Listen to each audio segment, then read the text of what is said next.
Sí, muy bien, estupendo, Miguel. ¿Se me oye bien? Perfectamente. Perfectamente, estupendo. Bueno, pues encantado de saludarles a todos ustedes. Agradezco aquí su presencia en esta segunda sesión que tiene en lo que respecta a sus objetivos aparentes unas limitaciones que ha explicado muy bien Miguel, porque efectivamente trazar la historia de la monarquía católica española, que tiene una duración de 300 años y una proyección mundial y una complejidad institucional, internacional y cultural de gran envergadura, pues es imposible en 3/4 de hora, y tampoco lo es en 3/4 de hora más, con lo cual pues yo me veo obligado, y creo que movido por el interés mismo de ustedes, a desarrollar una parcela, una más, la segunda de este tema, pero insistiendo en detalles precisos que les permitan a ustedes, en la medida en que esté a mi alcance, que no sé lo que será, enriquecerle un poco sus conocimientos sin pasar sobre el tema a uña de caballo, con una versión simplificadora que creo que finalmente pues, les aportaría poco. En este momento lo que vamos a hacer es continuar, obviamente, lo que decíamos en la reunión precedente, en la que nos estábamos refiriendo al momento ya avanzado del reinado de los Reyes Católicos, en el que ha terminado la reconquista del Reino de Granada, que fue un fenómeno que tuvo una repercusión verdaderamente extraordinaria en el marco de la cristiandad europea, y la monarquía española, ahora dotada de una única monarquía y se han fusionado las coronas y reinos que lo integraban, pues se ha convertido en una potencia de primer orden que va a tener una proyección externa que no había tenido nunca a lo largo de los 800 años anteriores de la época medieval. La presencia ahora de España irrumpía como un elemento protagonista que va a alterar profundamente o intensamente al menos el esquema de las relaciones internacionales existente entonces, que se basaba en la hegemonía de Francia, triunfante de algún modo desde la época de la Guerra de los 100 años y la recuperación o reintegración en Francia del Ducado de Borgoña. Luego, segundo elemento, la debilidad relativa, pero en realidad manifiesta, del Imperio Germánico, que venía decayendo, al menos en su institución imperial e instituciones de gobierno, ostensiblemente desde hacía 2 siglos, en la Baja Edad Media. Y en tercer término,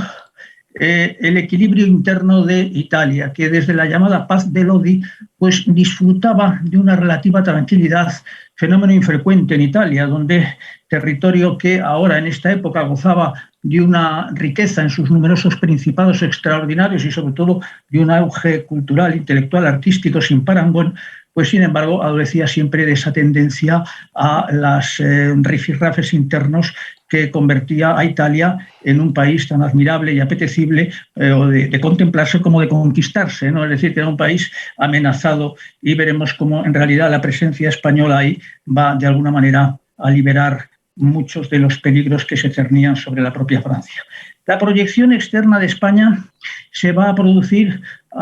todavía incluso por parte de Fernando. Fernando va a ser el gran protagonista en esta época,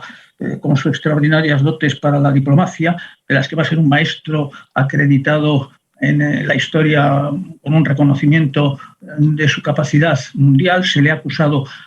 malintencionadamente a veces de maquiavelismo, siendo así que en realidad fue un rey prudente, siempre y permanentemente preocupado por el respeto y el triunfo de la religión cristiana, pero que supo enfrentarse con la habilidad que requerían sus responsabilidades y la complejidad, por otra parte, extraordinaria del periodo que nos toca ahora estudiar, que es un verdadero revoltijo de encontronazos, de intereses que chocan y que buscan un acomodo en el panorama de una Europa, una cristiandad medieval que está de alguna manera, con el advenimiento de la modernidad, pues adquiriendo una fisonomía ciertamente nueva y de momento pues en una, digamos, contexto de acentuada inestabilidad. La movilización de Fernando tiene que ver con un problema de apariencia menor, pero que era muy sensible, que era la cuestión de los condados del Rosellón y la Cerdaña. Los condados del Rosellón y la Cerdaña se encuentran en el norte de Cataluña, pero en territorio francés, y pertenecían históricamente al Principado catalán, ¿no? Pero resulta que Juan II, el padre de Fernando el Católico, que fue un monarca longevo, de capacidad política y extraordinaria, y también un personaje terrible por muchas de sus actitudes y muchas de sus ambiciones cumplidas o incumplidas, debe recordarse de él, sin embargo, que gracias a esa habilidad suya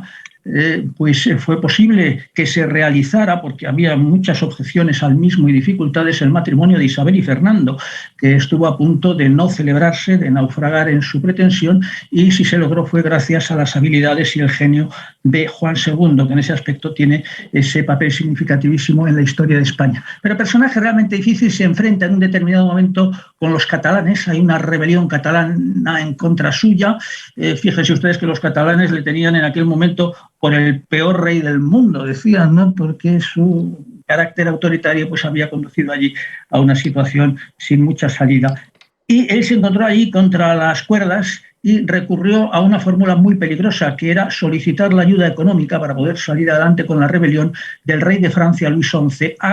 que le proporcionó esa ayuda económica, pero a cambio de que el monarca le cediera nada menos con los condados de Rosellón y la Cerdaña, que pasaron a incorporarse a la monarquía. De forma provisional, a título de prenda para la devolución de aquellos bienes, pero en una cesión humillante que no se arregló en los años siguientes. Terminada la rebelión, Juan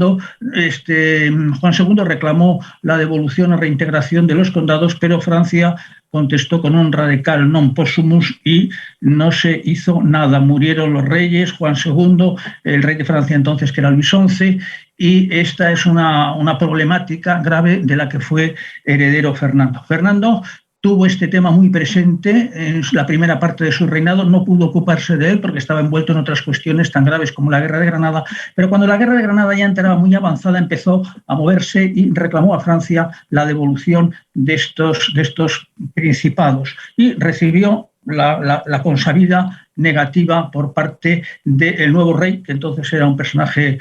joven,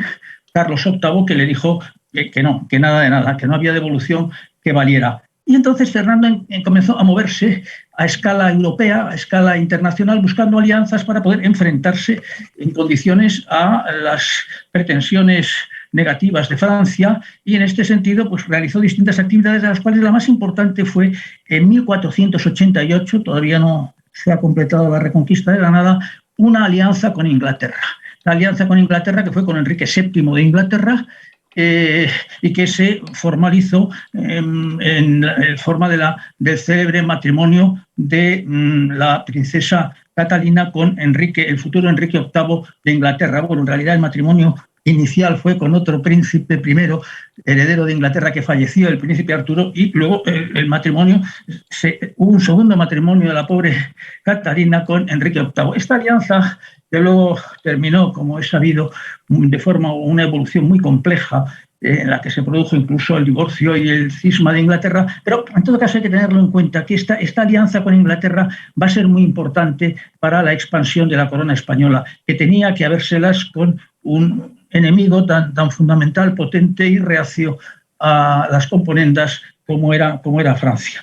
Y ahí se produce realmente en este momento un cambio en el esquema de la posición española, porque ponía Fernando punto final a la alianza con Francia y la sustituía en adelante con la alianza con Inglaterra.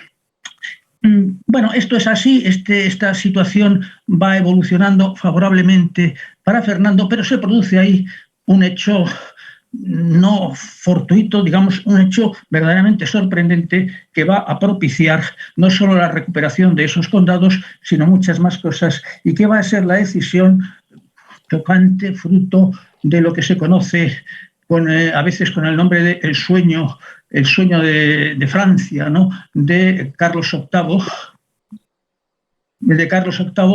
que modifica su actitud con un proyecto nuevo que surge en su mente, que es la conquista del reino de Nápoles. Penetrar en Italia con un gran ejército y apoderarse del reino de Nápoles. Y esta pretensión, que en realidad era una ambición destinada a incardinar a Francia en el corazón de la brillante Italia,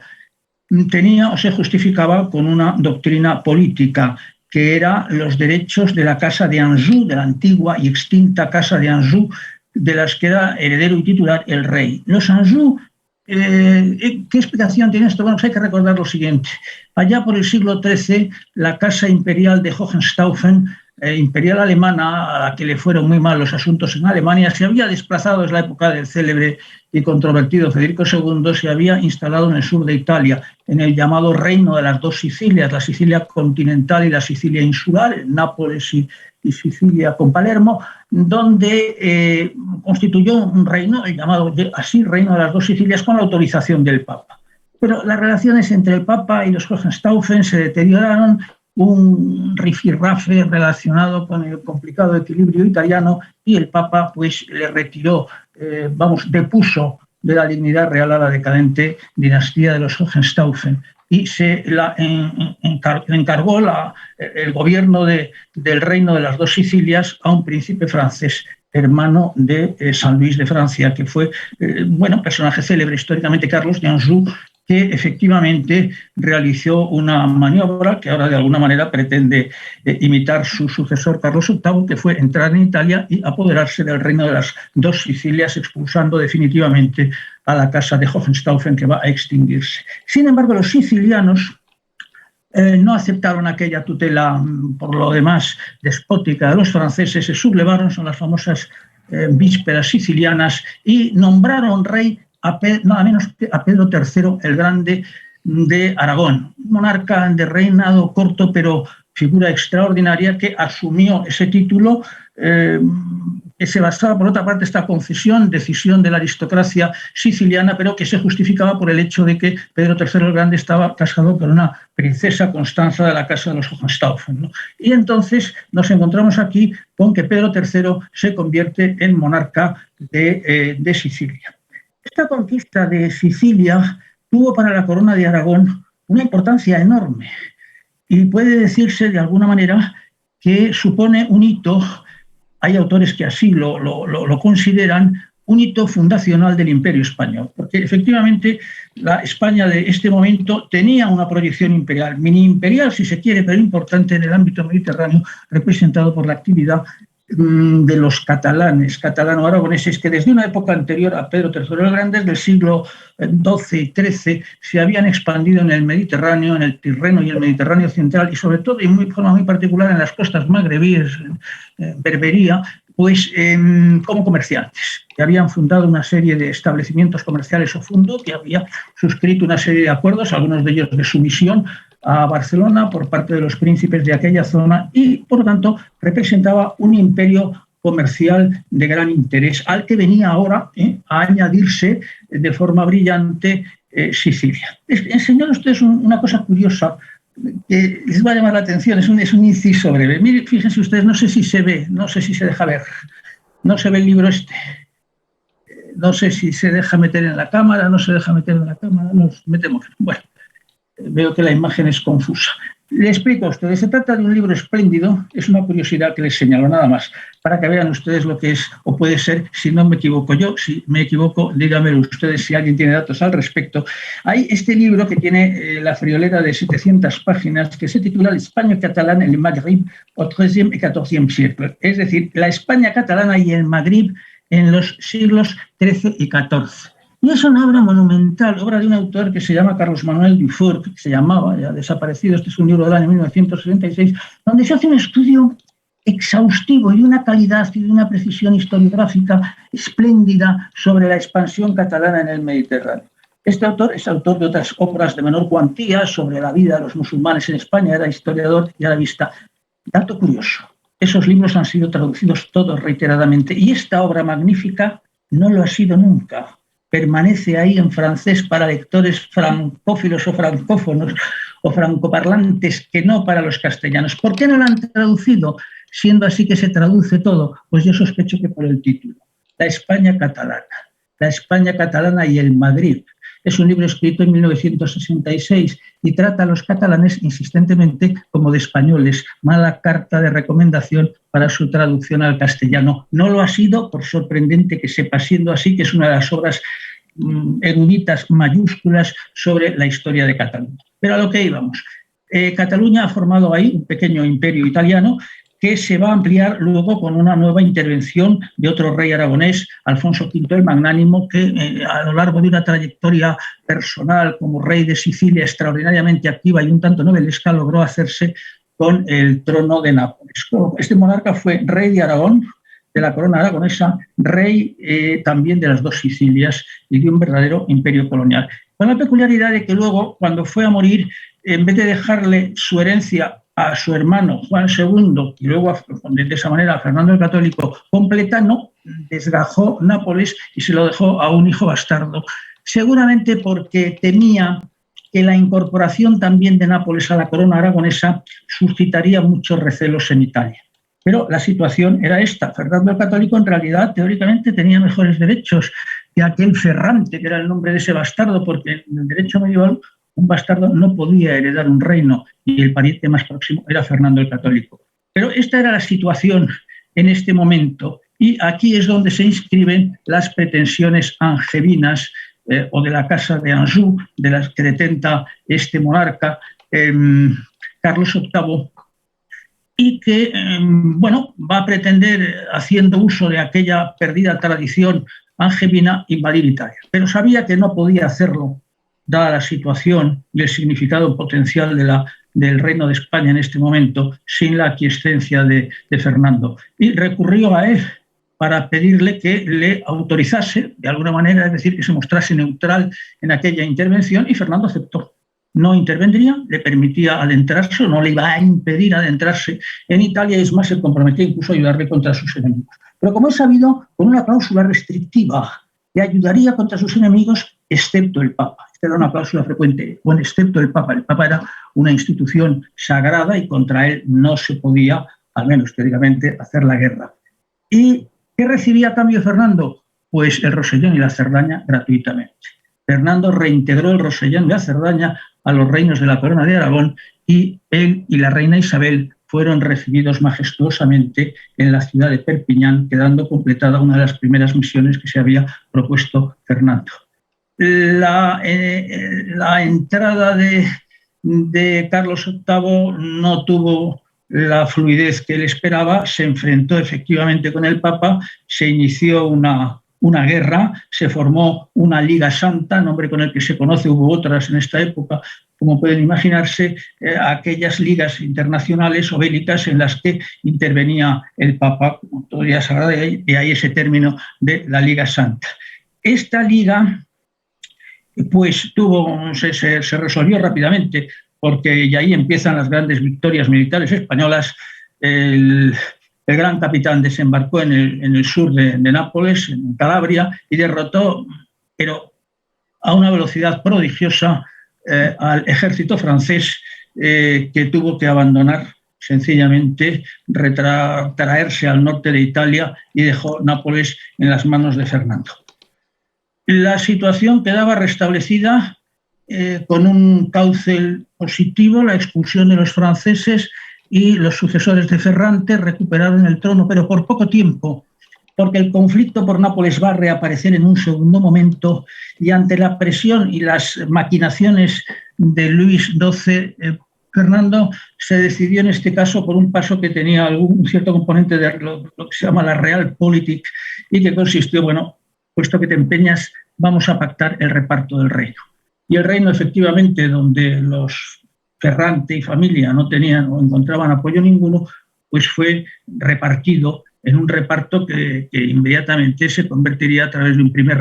rifirrafe, en un nuevo conflicto franco-español que resolvería nuevamente con una brillantez inaudita el gran capitán. Es el momento de las grandes batallas de Seminara, Ceriñola, Gaeta y el río Garellano. Batallas terribles fueron aquellas donde el gran capitán aprovechó la capacidad de lo que se estaban convirtiendo los tercios españoles y del uso de los arcabuces y la pólvora, a los que dio una utilización moderna y muy mortífera, de forma que fueron batallas con gran número de bajas, en las que el ejército francés fue por completo derrotado. Y resultado de todo ello, nos encontramos con el hecho de que Fernando ahora se ha erigido, esta vez sí, con el consentimiento del Papa, que vino allí a claudicar con él, de rey de las dos Sicilias, ¿no? Con lo cual la geografía de Italia ha cambiado, y a partir de ahora habrá una presencia decisiva en la historia durante 200 años de España en la Italia de su tiempo, y singularmente en el Reino de Nápoles, con una participación española en la cultura napolitana muy brillante que historió a través de varios volúmenes eruditos el profesor Francisco Elías de Tejada, un carlista eminente. Y hay que señalar un dato ahí que se inscribe en este proceso, y es que durante la Primera Guerra Italiana, cuando se forma la Liga Santa a la que nos hemos referido, Fernando hizo un pacto con el emperador Maximiliano, que había intervenido también en la Liga Santa. Y para ratificar este pacto, como solía ocurrir en la época, nuevo matrimonio o nuevos matrimonios, porque se casaron el heredero de Castilla y Aragón, el príncipe Juan, el primogénito de los reyes, el único varón que tenían, con la princesa Margarita de Austria, y un segundo matrimonio, el heredero de los dominios de los Habsburgo, que era Felipe el Hermoso, con otra hija de los reyes católicos, Juana, que en este momento pues, no era más que una más entre las hijas de los reyes católicos y no estaba destinada a ser reina. Este doble matrimonio tenía un significado, digámoslo así, protocolario, pero ninguna consecuencia prevista de carácter geopolítico. Pero las cosas van a ocurrir, como ustedes saben, de otra manera, y eso de forma muy acelerada, porque la familia real va a sufrir en estos días, que corresponden incluso a la época de la propia Primera Guerra, antes de que comenzara la Segunda Guerra Italiana, sufrieron una especie de verdadera hecatombe, en cierto modo, ¿no? El príncipe Juan, que acababa de contraer matrimonio con la princesa austriaca, moría en un accidente de caballo, enorme disgusto de los reyes católicos que se quedaban sin su primogénito y sin su... no era exactamente, era el primogénito varón, vamos, tenía una hermana mayor a la que pasaron los derechos de Juan para reinar en España, que era Isabel, casada con Manuel el Afortunado, y que va a morir también, al año siguiente además. Muere al año siguiente de sobreparto, dejó un hijo, el célebre, de alguna manera el célebre príncipe Miguel. El pobre vivió solamente un par de años. Si hubiera prosperado aquel niño, hubiera sido rey de Castilla, rey de Aragón y rey de Portugal, pero no sucedió así. Y con la muerte de Miguel en el año 1500, los derechos revirtieron sobre Juana y sobre su marido, Felipe el Hermoso, lo cual venía a suponer o a tener consecuencias políticas, consecuencias geopolíticas de enorme envergadura que dejaron a los reyes pues verdaderamente sorprendidos con un destino difícil. Y enseguida se apreciará que Juana tenía las facultades perturbadas, a lo que contribuiría su antipático e infiel marido, uno de los personajes más ambiciosos y más difíciles de la historia de esta época, con unas ideas más contradictorias, por lo menos más contradictorias en relación con los intereses españoles, más contraria a los intereses del reino al que le tocaba venir a reinar y donde pretendía reinar insistentemente. Antes incluso de que muriera el príncipe Miguel, y a partir de ese momento y hasta la muerte de Isabel en el año 1504, va a presionar a su esposa para que le concediera los derechos de gobierno real si llegaba a gobernar en España. Y es curioso porque Juana, que estaba loca, no era tonta y en ningún momento accedió a semejante petición, ni entonces ni hasta el final de la vida de su ilustre marido. El hecho es que enseguida Felipe el Hermoso demostró esa vocación completamente contradictoria con los intereses españoles. ¿Qué sucedía? Que él era archiduque, era príncipe de Flandes, de los Países Bajos, una serie de dominios alejados de España. Él no tenía interés ninguno especial por España, sino la obtención de rentas y dinero. Y además, y sobre todo, era vasallo del rey de Francia. Vasallaje histórico, por el cual él sentía una gran afección y se mostró un decidido partidario de los intereses políticos del rey de Francia, con el cual vino a firmar, incluso antes de que muriera la reina Isabel, va a haber otros tratados con este nombre, el Tratado de Blois, que es un bellísimo palacio renacentista francés donde se firmaron bastantes de los acuerdos internacionales con Francia en esta época, por eso el nombre se repite. Un tratado de Blois con Luis XII estrafalario desde el punto de vista al menos español, que es de donde debía reinar, porque preveía el matrimonio de su hijo, el futuro Carlos V, con la hija del rey francés Claudia, cediéndoles Nápoles, a la vez que se comprometía a presionar a su padre, el emperador Maximiliano, para que diera, como de hecho dio, el mando de Milán al rey de Francia. Entonces, un acuerdo servil con los intereses de Francia que dejó a los reyes sobre todo a Fernando en una situación de verdadera estupefacción. A Fernando sobre todo porque esto ocurría en septiembre de 1504 y 2 meses después moría la reina Isabel, que ya estaba por entonces muy enferma